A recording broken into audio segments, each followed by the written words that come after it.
Hello, hello. Welcome to Best Kept Secrets of Sustainability. We are doing the series of talks, and if you haven't seen the other ones, I highly invite you to see them. I am here with Richard, and linked. Hi, everybody. Hi again. Linked to the previous conversation we were having. Richard was saying something very interesting and was talking about the difference between culture and social differences between countries, and that's a problem for sustainability. And I wanted to link that part to the SDGs, so the Sustainable Development Goals, which are made in a way that we think that we can all fit in them, but it's not true. We need to take into consideration the social and cultural differences between countries in order to achieve something, because we're not the same.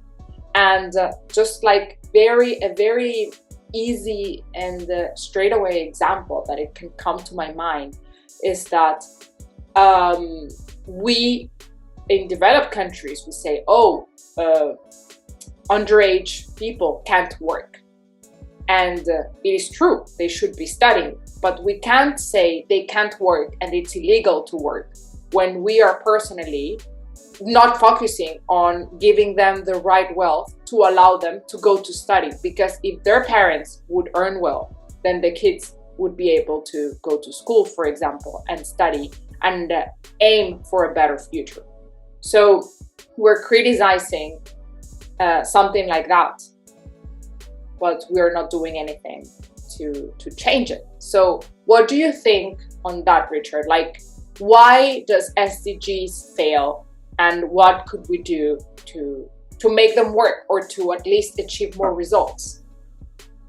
Well, I mean, I think you were summarizing the whole thing pretty well. I'm with you, and I think it's a very important question, because SDGs itself is a framework. It's a framework that also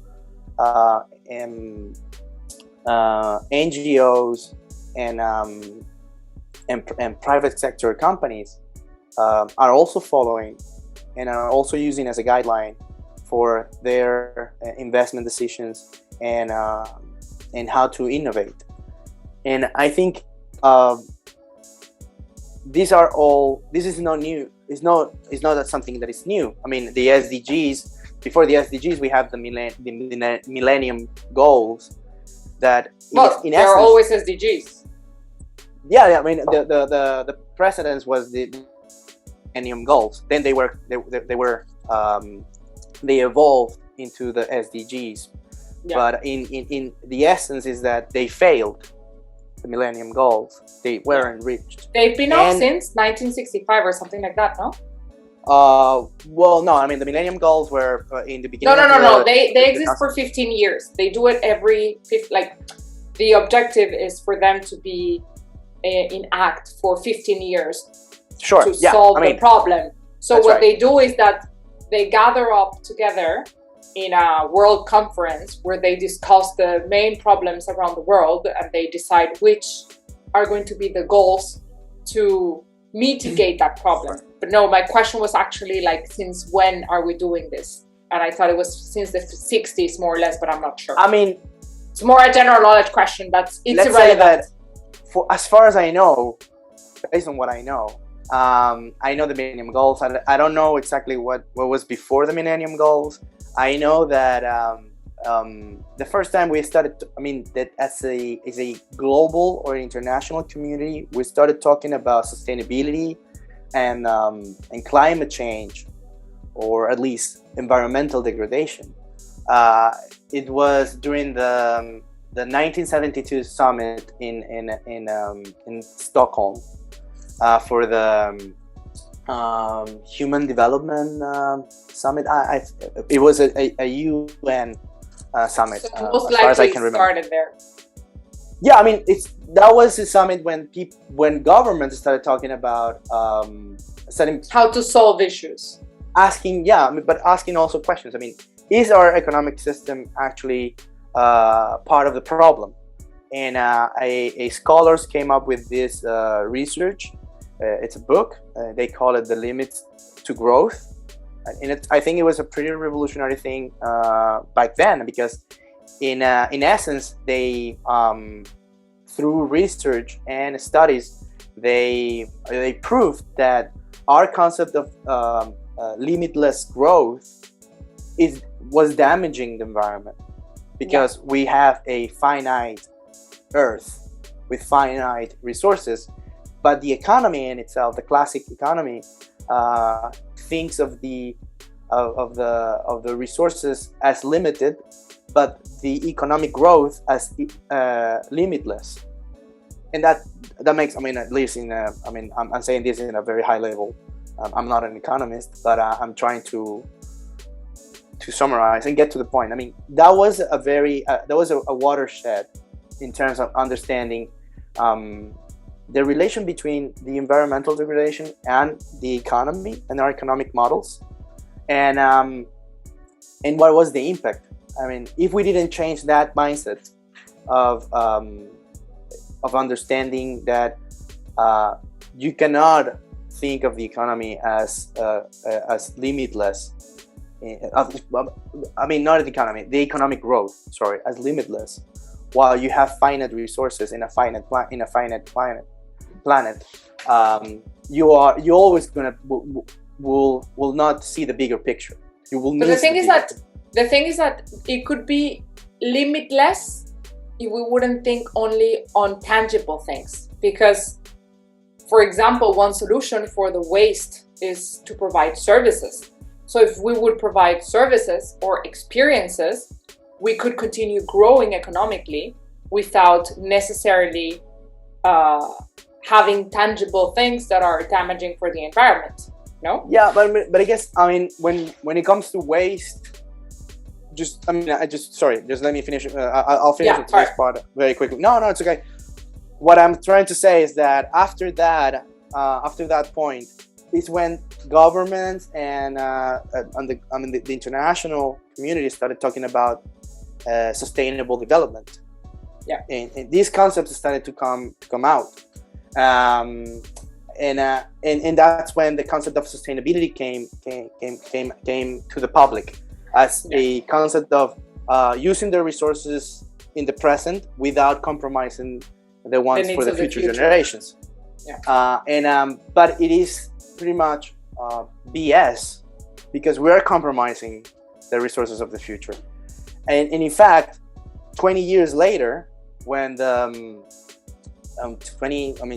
15 or 20 years later, when the deregulation period started with Reagan in the US and Thatcher in the UK, all this was actually reverted, and the main issue wasn't the economic growth as a cause of environmental degradation. Actually, the same scholars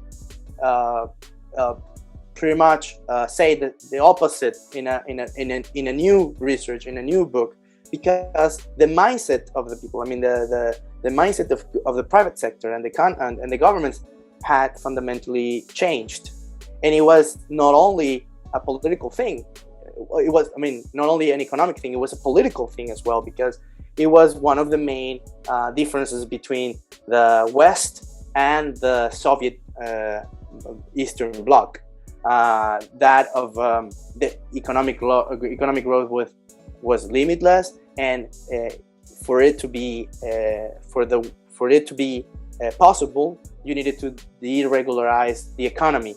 So government needed to be the government needed to be to get smaller.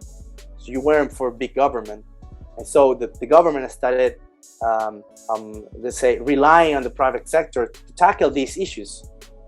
And that's where the whole thing started to go wrong and go south, because the private sector doesn't have any interest except for profit. So if something doesn't work for them in terms of profit, they will not pursue it, and it will either be left unregulated, or it will be managed ineffectively, and the problem will worsen. This is just to say that SDGs, as they are, they have a bad let's say past or background, and they still come from that same mindset.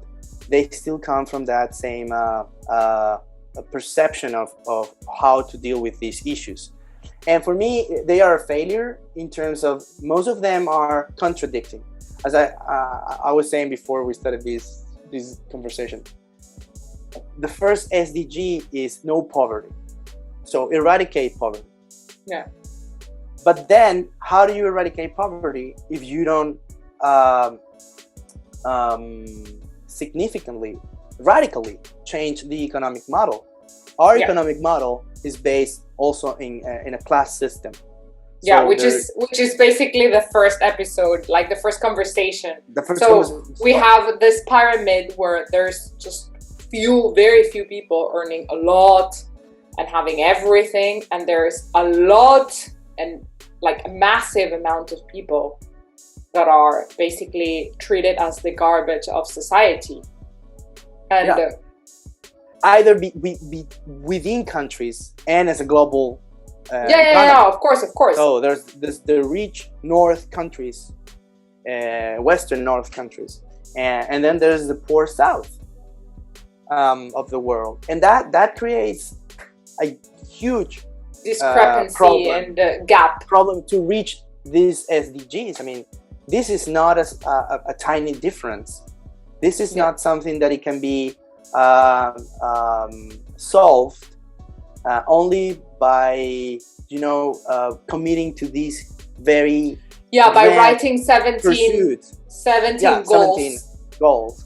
I mean, which are sometimes contradicting. I mean, also the economic growth. I mean, it's part of continuous growth is part of the SDGs, but continuous growth is not sustainable. Saying sustainable growth is an oxymoron. I mean, there is a contradiction within the same phrase.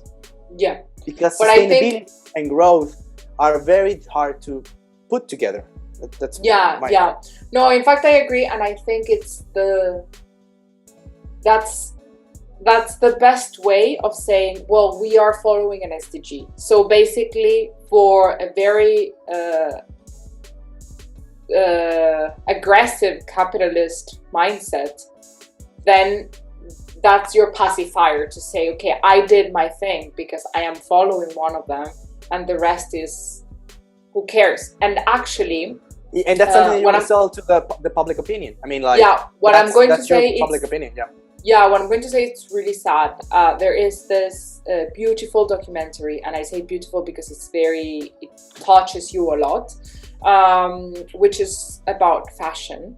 It's called The True Cost. It's 1 hour and a half, 100% recommended. And there is one lady in a company.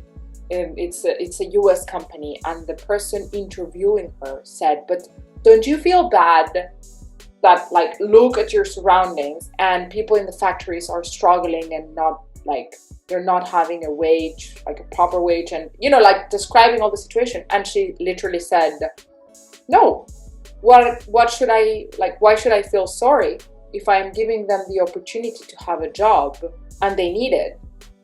And I'm like when I listened to that, I realized that it's real that there's too many people thinking that they're basically doing them a favor. And it's like, no, you're not doing them a favor. You're making them starve and looking at it as if you're doing something good. But you're not being part of the solution. You're being a really big part of the problem. Yeah, especially because these people, it is equal. It could be equal to oppression.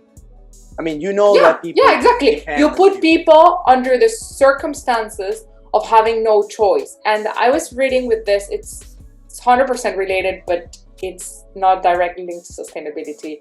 But I was listening to a podcast in these days. It's a Mexican podcast called Se Regalan Dudas, which is great. I love it. And there was this psychologist speaking about the fact that in order to have like love and feel it as a whole thing, you need to be free. And people nowadays that are usually not free are kids, women, and older people, because they're not economically free. So in order for you to know if you really love the person you are with, you need to be 100% independent to know if you're there because you want to be there. Because if not, you're there just because you have no other option. Because maybe you have not been working, maybe you are a full-time mom and you haven't been having a salary. So you can't leave the house, you can't get divorced because you just don't have the possibility. And it's exactly the same in the factory. It's not that I am here because I love working here. I am here because it's the only way I have for getting a salary. And even though it's not enough, it's much better for me to have a $20 a month salary rather than have zero. So you're putting them under the circumstance of no choice. They're there and they have no possibilities, which is terrible because there's nothing worse than feeling that you have no option. Yeah, I mean, it's a pretty overwhelming state of the human condition. I mean, not having any choices, while the political and the public discourse is that you're trying to provide as much possibilities to everybody as possible, but it's not true. It's not true because when you read the SDGs, for examples, and when you go through them, they are very they have a high purpose. I mean, the what they want to accomplish, it is a high pursuit, and it should be followed by everybody. But when it comes to the applicability of those SDGs, there's many contradictions.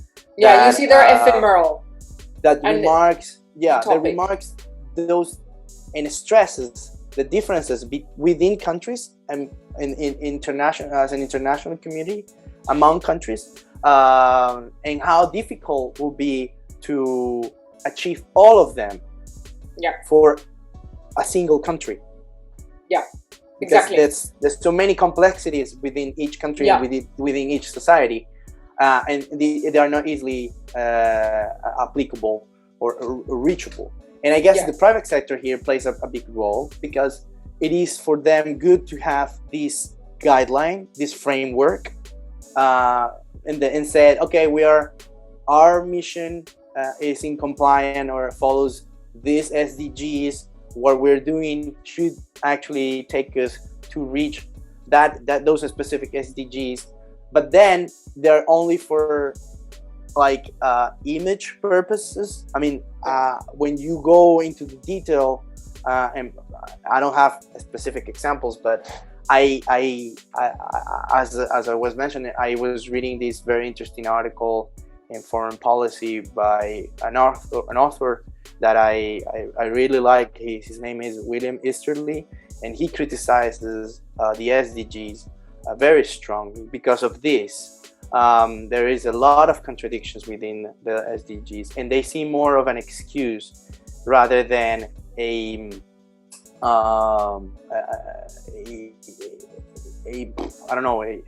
leverage for companies to make a change. It's the way that where you feel that you have your sticker, like, oh, you did great, but you didn't. So, I mean, it is there for show, but it is not actually doing anything. Exactly. And that relates also to another interesting subject that I guess, I mean, we need to be more literate on before talking about it, which is the ESGs. Because we can definitely do another episode on that.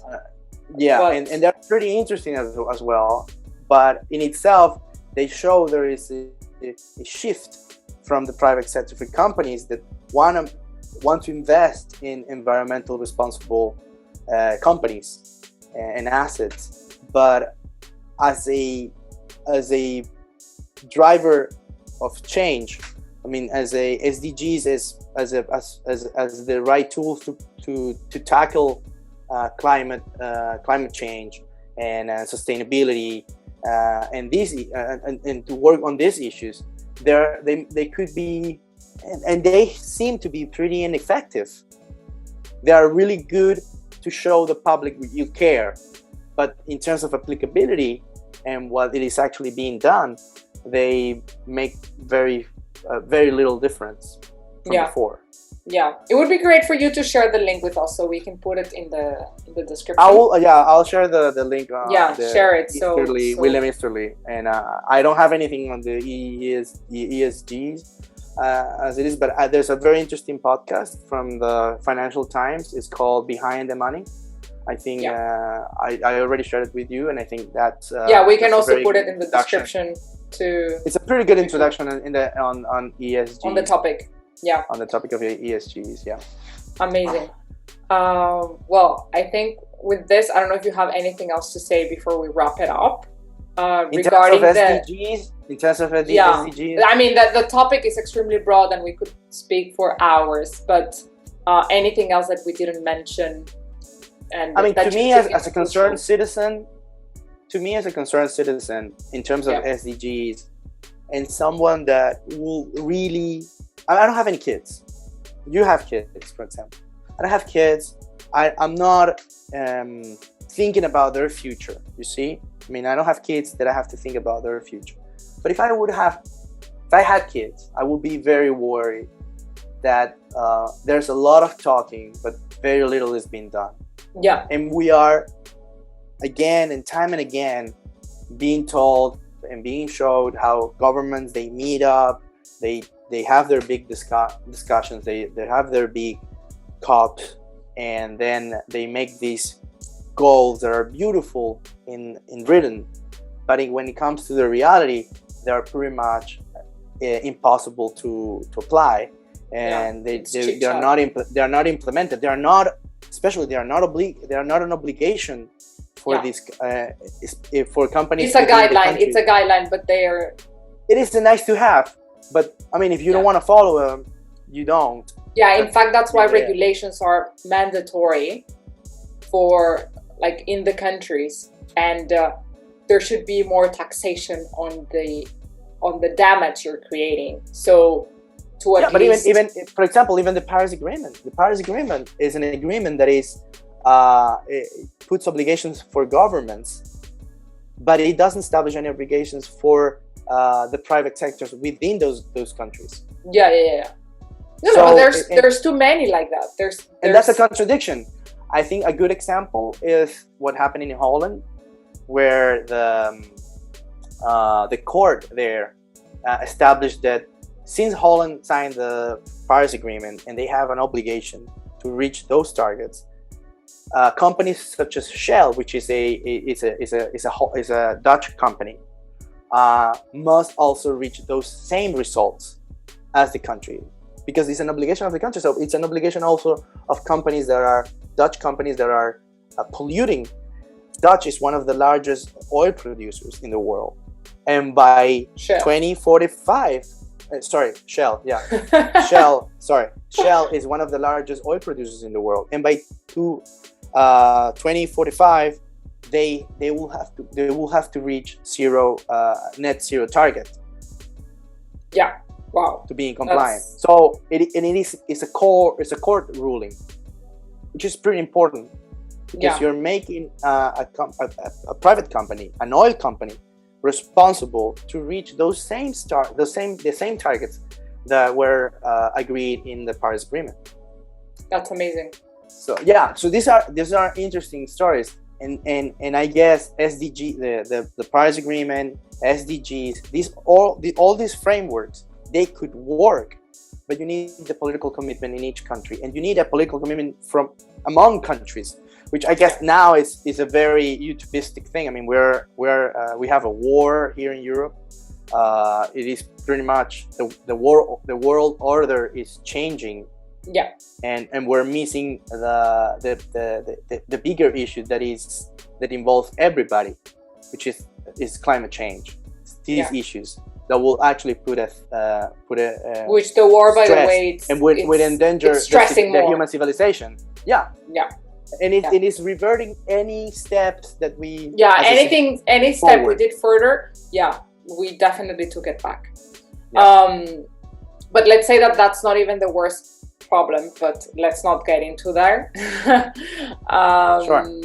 But well, I don't know if you want to wrap up here, or you want to probably, because I was thinking about suggesting some books.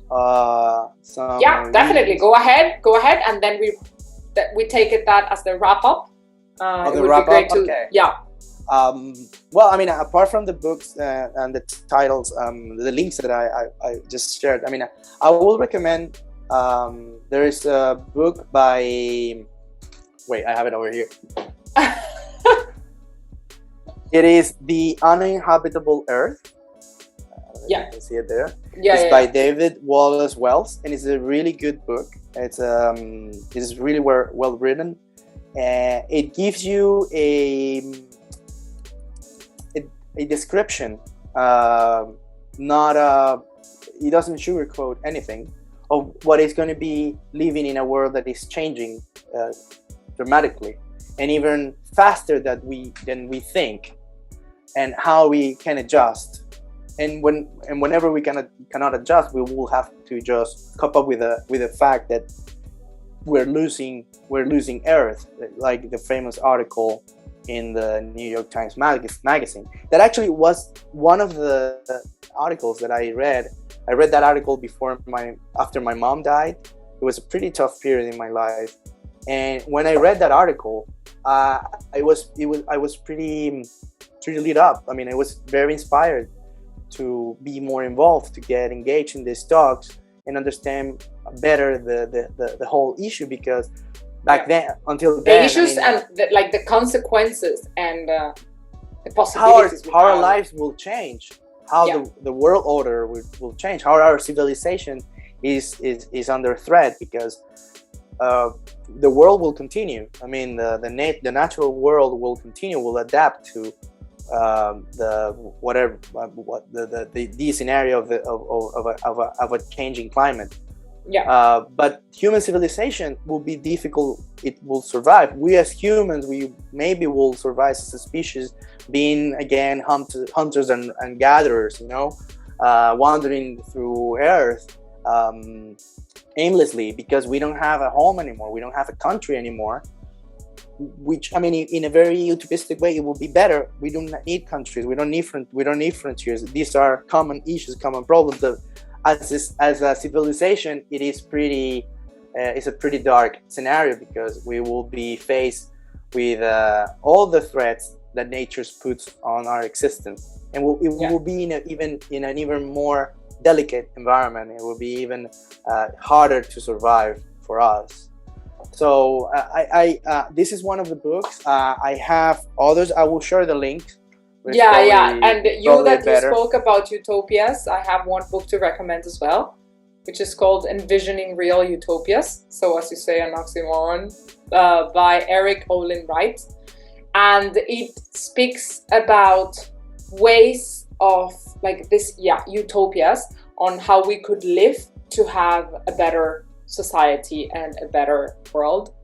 And in fact, it criticizes very hardly the neoliberalist capitalism, and it speaks about this different possible ways of envisioning the world. I find it really interesting. Which is possible, and that's the thing. Yeah, it is possible. The thing is that we need to get over that state of mind that always tells us, okay, but what else can we do? What can we do differently? What we're doing works so well for us in terms of comfort, and not asking ourselves these big, difficult questions, and putting ourselves and having to put it there. I mean, put the effort to change our lives and change the way we see life. Yeah, there is this other book, which is called Speculative Everything, and the initial part of the book, it says exactly what you just said. It is easier to imagine the end of the world rather than imagining a different way of living. But exactly that is what we need. And it is true. We don't need to imagine that we will all die or no longer be here. We just need to understand that we need a shift. As in anything, I mean, if you want to lose weight, you just have to change the way, your habits, the way you are eating. You need to take action. You need to do sport. You need to change your diet. Exactly. It's not, well, I'm eating McDonald's, but I am putting my cellulitis cream. That doesn't work. Yeah. And I know, I'll just as a real wrap up. Yeah, and then you can wrap it up. But I want to stress and emphasize that part, the part that I said in the beginning of the first episode. We are part of nature. We should never forget that. We are not we're not ruling the masters. We're not the masters of nature. Nature is our master.